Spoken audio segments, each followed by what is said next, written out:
We are aware of reports that harm was caused to civilians, including journalists. I would like to be clear from the start.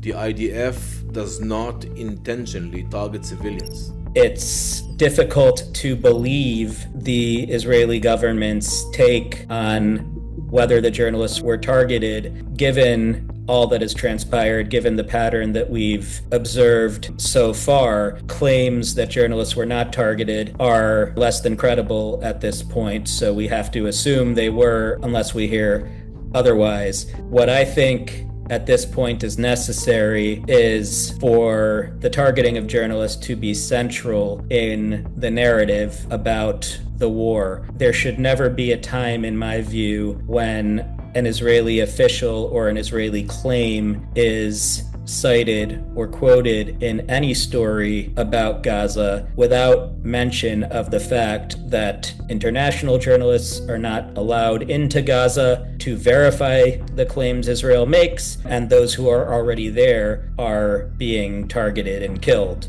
Israel's position is that the journalists it deliberately targeted were affiliated with Hamas or affiliated with other designated terrorist groups. The evidence presented for those connections has been shoddy at best, in some cases not credible really at all. Despite that, though, somebody's past affiliations is not reason to target them as a journalist now, unless they're an active combatant, unless they pose an active threat.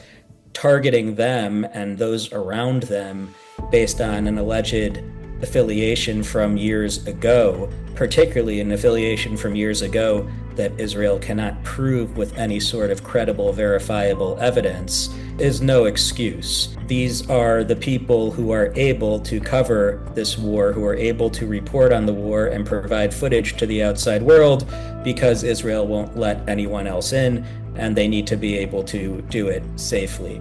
But as to proving whether someone is targeted or not, you don't need to look hard for the evidence. Israel's acknowledging it in most instances.